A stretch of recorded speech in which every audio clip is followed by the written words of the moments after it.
How can you understand which archetypes of being most suit the way that you want to exist in the world? Maybe you love wisdom, so you want to learn the archetype of what does it mean to be a philosopher, which literally means a lover of wisdom, not someone who can recite like dead white colonial men and what they thought about society. Genuine question, why would you not tell them? There are a plethora of reasons trans people don't tell others they're trans. For some it's a safety precaution, for others it's for comfort, but overall if they don't want to, they don't have to. The only reason anyone ever needs to know you're trans is if they're your medical provider or if they're being intimate with you. I'm pretty open about my transition, but if you're not, that's okay, and you should never assume someone is okay with being outed unless they've explicitly stated they are. This includes people you think don't pass. Even if someone looks trans to you, that doesn't mean they look trans to everyone. Just be considerate and stay safe. So you practice.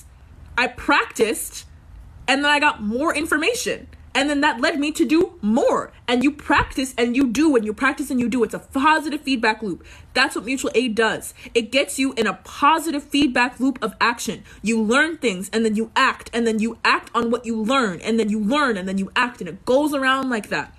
And that's how it becomes a way of life. You have a politic to compel you to act on the world that you wish to see. So that is the practice part. You practice. You say that you think these things. You say that you want these things. And I would like to share a time when a healthcare professional said something super fucked up to me about being fat.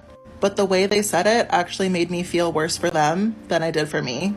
So a few years ago, I was at my university's health center getting some issues addressed. And before the doctor came in, I was talking to the nurse. And I was like, I would like to be checked for an eating disorder. And she said, oh, overeating? And I was like, no, restrictive eating. And this was back before I knew I was trans. But she was like, yeah, I mean, I guess sometimes it's hard to know what's the disorder and what's just being a woman. And the other fucked up part of that interaction was that the nurse was fat. And in that moment, I felt our shared lived experiences of being fat women, hating our bodies, always feeling ugly, doing everything we can to diet and starve ourselves, and it just being a part of our identity.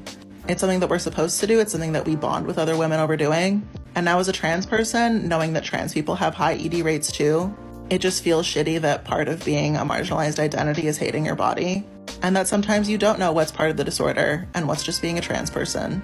Let's dream together. So I dream of a community center that's free and accessible to all, where there's a mix of nature and then rooms where people can create things together. They can sing together, they can heal together. So there are like circles where we talk about shame, and also where we talk about joy, and we talk about and share our experience of our own lives, and we learn from each other's stories. And it's really centered in storytelling, but it's also centered in movement and singing and dancing together. And it's also centered in just being in each other's energy in a way. I think there's no phones. It's literally like you are present in each other's experiences. And then there's like rooms where you can create things. So let's say you want to, start a podcast. Let's say you want to learn how to paint. Let's say you want to just listen to an audiobook and, build a puzzle together. Like, it's about creativity and it's about spiritual connections.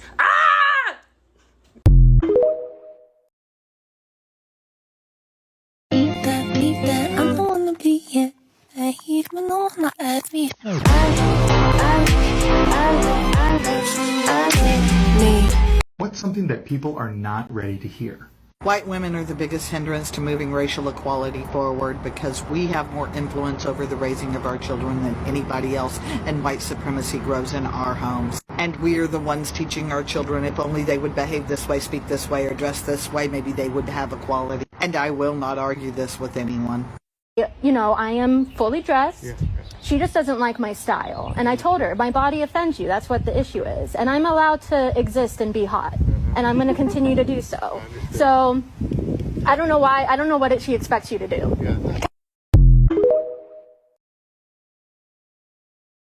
Olufemi Taiwo's critique of diversity, equity, and inclusion type efforts can best be summed up by the title of his book, Elite Capture, where he argues that institutions, corporations, the rich and powerful haven't just appropriated these terms, but they now steer the entire conversation and steer it in directions that benefit them. Your EDI officer's job isn't to address, much less correct, racial injustice. It is to ensure diversity in middle management positions. Now, the fact that corporations and institutions see a need to co-opt this language to incorporate it is on some level a victory, because these are not conversations that were happening in those organizations 30 years ago. But it is also far too often superficial, optics-based. And I think that Taiwo is absolutely correct when he expresses fear and concern that these are all being driven from the top down. And they should be, they need to be driven by the grassroots, by the people they were originally intended to benefit.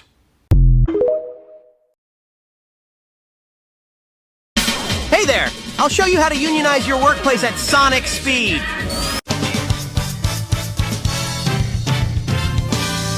Too easy. Piece of cake. When Crack Was King is a much-needed reevaluation of the crack epidemic in the 80s and 90s. Through history and the stories of people affected through multiple different ways, Donovan Ramsey does a fantastic job of just weaving this together in a way that is both seamless and powerful. You are not behind. You are doing fine. You don't have to push yourself harder. It's okay that you didn't reach that goal that you set because that goal was pulled out of thin air, let's be honest. You are not letting yourself down. You are letting the self who was constructed by society to think of itself as a consumer and as an entrepreneur down. Sure, okay? You are just fine. You are nature. You are natural, okay? You, on some level, are protecting yourself from something. So if you're avoiding doing something, it's not necessarily that you just need to have more discipline or you just need to work harder.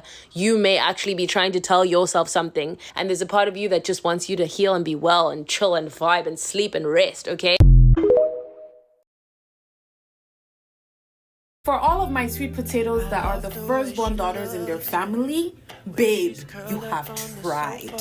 Fact, you have tried for everybody else but yourself. It is okay if you've decided that, you know what, you need to redirect that energy because it is required. See, I moved out of my mom's house 3 months ago because I needed that space to figure out what I was doing with my life. And when I tell you I cried for weeks on end because I thought I was being the worst daughter, I thought I was being the worst sister, I thought I was being too selfish. But again, it is required. That is exactly what I need to be at this point in my life.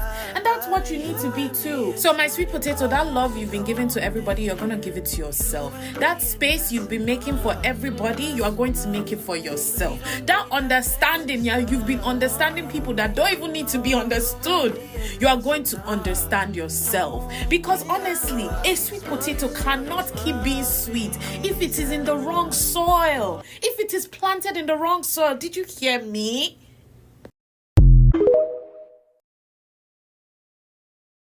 I'ma say this and I'ma touch your hand when I say this. Having boundaries does not make you mean. If anybody tries to make you feel like you're a bad person or you're mean or you're selfish for setting boundaries, these are people that never intended to respect your boundaries anyways, and they just want to run all over you.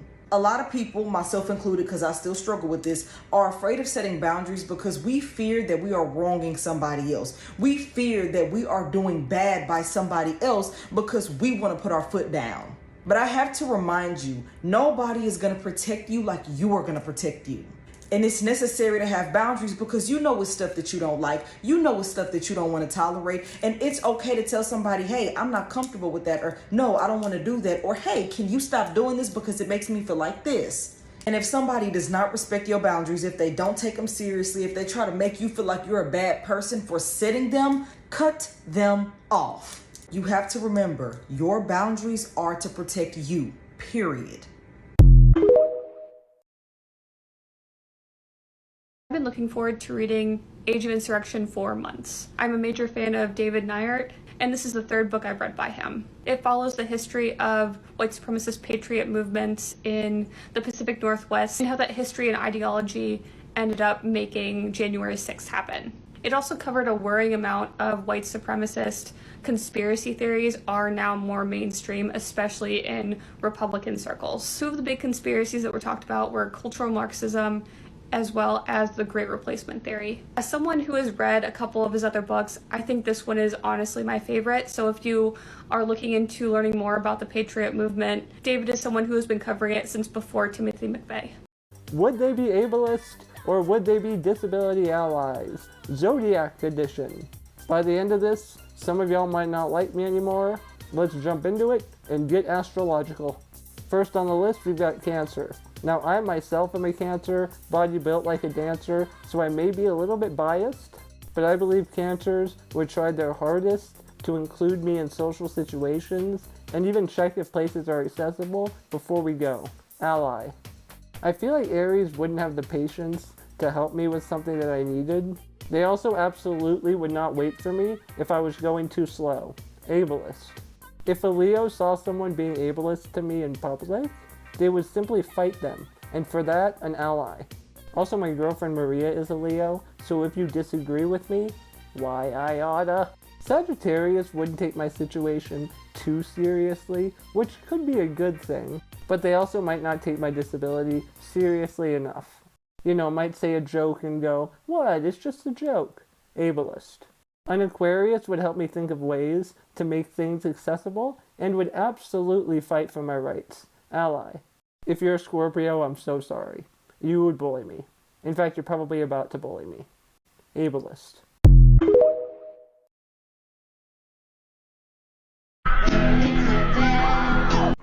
The comments on this video piss me the fuck off because Americans will do anything except for admit the fact that systematic problems are what cause poverty. Like, everyone in the comments is like, you should just join a trade school. You can just bootstrap your way out of it.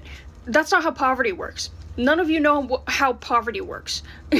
That living situation is generational, and it will continue constantly because there's no systematic reform in order to help people who are in that situation get out of it. That person is probably going to go into credit card debt because their house is getting foreclosed, because their parents, their credit cards are already overdrawn, and they can't afford school, they have to work because they can't afford food, and etc., etc., etc. It's so annoying.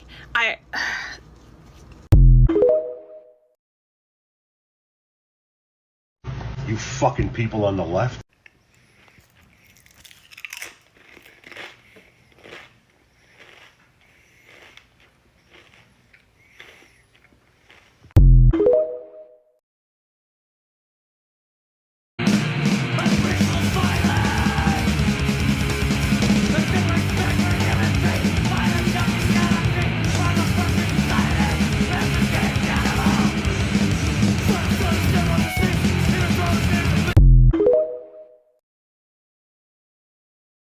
In case you want to know how far the Overton window has shifted, this was George H.W. Bush's response to this question. Do you think the children of illegal aliens should be allowed to attend Texas public schools free, or do you think that their parents should pay for their education? Who are you addressing that to? I think you're first in this. He was looking right at you. I said he was. Look, I'd like to see something done about the illegal alien problem that would be so sensitive and so understanding about labor needs and human needs that problem wouldn't come up. But today, if those people are here, I would reluctantly say I think they would get whatever it is that they're, what the society is giving to their neighbors. But the problem has to be solved. The problem has to be solved because as we have kind of made illegal some kinds of labor that I'd like to see legal, we're doing two things. We're creating a whole society of really honorable, decent, family-loving people that are in violation of the law, and secondly, we're exacerbating relations with Mexico. The answer to your question is much more fundamental than whether they attend Houston schools, it seems to me. I don't want to see if they're living here, I don't want to see a whole thing of 6- and 8-year-old kids being made, one totally uneducated and made to feel that they're living with outside the law. Let's address ourselves to the fundamentals. These are good people, strong people. Part of my family is a Mexican. That was George H.W. Bush, a right-wing conservative Republican from the 80s. Republicans and Democrats are on two different sides of the same coin. No, Democrats and Republicans are two completely separate wings of the same bird. It's not true. Republicans are openly fascist. Democrats are closetly fascist? No, there's definitely a difference in rhetoric. No, they serve different interests. They serve corporations. They serve corporate interests. Elections are bought Politicians are bought. Well, there's definitely money in politics, and that's a bad thing, I'll give you that. But we live in a democracy. We have choice. You have the illusion of choice. The mainstream political establishment is merely a show where one party feigns moral opposition while quietly and tacitly supporting their opponent's agenda. In order to induce compliance, mainstream politics and their corporate sponsors must give their audience the false impression that democracy is being argued over and fought for, when in reality, both parties are working hand in hand and bringing us closer towards a fascist corporate dictatorship. You sound like a conspiracy theorist. Not every conspiracy is false. The ruling class very well understands that in more open and democratic societies, it is impossible to use outright indiscriminate violence to subjugate the masses. Instead, they must indoctrinate the public mind. This is why every American institution is controlled by corporations. This is why we have a $1 trillion PR industry. In liberal democracies like the United States, public consent is manufactured via the PR industry, the education system, and corporate media. Nah, I still say there's a real substantial difference between Democrats and Republicans. It's as if you've put on a blindfold and you grasped at the trunk of an animal and then the hoof of an animal and determined that because they feel different, they must be two separate creatures, when in actuality, you're really just looking at an elephant. The vibes are off. This is one cohesive whole. It is one thing, and we need to treat it as such, not look at it as a fragmented left versus right. There is no left in the mainstream political sphere. Right and far right. And they are working together to serve one outcome. And that outcome is some really awful shit.